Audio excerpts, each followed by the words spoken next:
সবথেকে সহজভাবে আমি আপনাদের সাথে আজকে বিরিয়ানি রান্নার রেসিপিটি শেয়ার করব, যেটা হবে স্বাদে একদমই অতুলনীয়। একবার খেলে কিন্তু আবারও খেতে মন চাবে, এত সুন্দর এই বিরিয়ানির রেসিপিটি। প্যাকেটের মশলা দিয়ে রান্না করব, কোনো ধরনের ঝামেলা ছাড়াই। আমি প্রথম পর্যায়ে কিছুটা তেল আর একটু পেঁয়াজ কুচি দিয়ে হালকা ব্রাউন কালার করে ভেজে নেব। কিছুটা বেরেস্তা উঠিয়ে রাখবো আমি এখান থেকে পরবর্তীতে ব্যবহার করার জন্য। আর বাকি যে বেরেস্তার ভিতরে এখানে ছোট ছোট করে রাখা মুরগির মাংসটা দিয়ে ভালোভাবে কিছুটা সময় নেড়ে চেড়ে এখানে কাঁচামরিচ বাটা, আদা বাটা, রসুন বাটা আর কিছুটা বাদাম বাটা আর একটু অল্প জিরে বাটা দিয়ে 5 থেকে 10 মিনিট ভালো করে কষাতে হবে। এই পর্যায়ে এসে পরিমাণ মতো লবণ দেব, কিছুটা টক দই দেব আর প্যাকেটের যে মশলা ছিল সেটার অর্ধেকটা পরিমাণ এখানে আমি ব্যবহার করব। আর ফুল রান্নাতে কিন্তু আমি কোনো ধরনের পানি ব্যবহার করিনি মাংসের মধ্যে। মুরগির মাংসটা খুব দ্রুত সেদ্ধ হয়ে যায়, এজন্য আমি কোনো ধরনের এখানে এক্সট্রা কোনো পানি ব্যবহার করিনি। আগে থেকে কিছুটা আলু সেদ্ধ করে ভালো করে ভেজে রেখেছিলাম।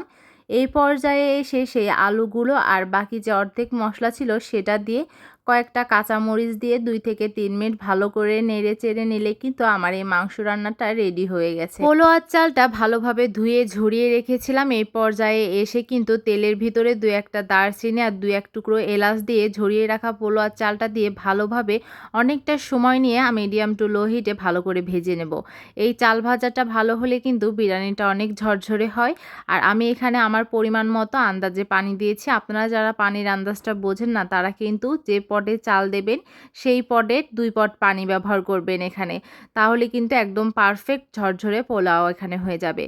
কিছু সময় কিন্তু পানিটা শুকিয়ে আসলে আমি এখানে মাংসটা ঢেলে ভালোভাবে নেড়েচেড়ে লাস্ট পর্যায়ে এসে কিছুটা বেরেস্তা দেব, একটু ঘি দেব, কয়েকটা কাঁচামরিচ দেখে 15 থেকে 10 মিনিট ভালো করে দমে রেখে দেব। আর এই দমে রাখার জন্য কিন্তু ঘ্রাণটা অনেক সুন্দর বের হয়। আপনারাও কিন্তু চেষ্টা করবেন একটু দমে রাখার। সুন্দরভাবে কিন্তু আমার রান্নাটা কমপ্লিট। কতটা ঝরঝরে হয়েছে কিন্তু মাশাআল্লাহ, আর খেতেও কিন্তু অনেকটা ভালো হয়েছে। আমার এই ফুল রেসিপিটি কেমন লাগলো অবশ্যই জানাবেন।